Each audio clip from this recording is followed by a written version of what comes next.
High বন্ধুরা, তোমরা সবাই কেমন আছো? আমি একটা নতুন ভিডিও নিয়ে চলে এসেছি। আমি আর বাবান বেরিয়েছিলাম বাজারে, ঠাকুরপুকুর বাজারে যাচ্ছিলাম একটা কাজে। তো বাবান বললো চ না দিদি টিফিন করি।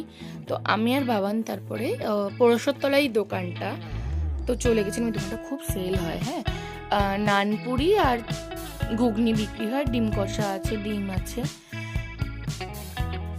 10 টাকা করে পিস, আর ডিমের দাম মনে হয় 15 টাকা। তো তারপরে তৃষার বান্ধবী পারমিতার সাথে দেখা হয়েছিল। তো আমরা একসাথেই তারপরে খাওয়া শুরু করেছিলাম। দাদাটা ভাজছে, কারণ আমাদের এখনো দেয়নি। এবার ওয়েট করছিলাম, মানে কাস্টমার আসতে থাকে। দোকানটা খুব ভালোই, মানে খাবার দাবারও ভালো। তারপরে আমি পেয়ে গেছি আমার প্লেট। বাবানরা আগে পেয়েছিল, ওরা আগে খাওয়া শুরু করে দিয়েছে, বাবান, তৃষা, পারমিতা আর আমি। তারপরে এবার খাওয়া শুরু করলাম। আমার খুব ভালো লেগেছে। এটা হচ্ছে পরশতলা মন্দিরটার ঠিক অপোজিটেই পার হয়ে এসে তোমরা দেখতে পারো। ভিডিওটা লাইক কমেন্ট শেয়ার করো। Bye bye.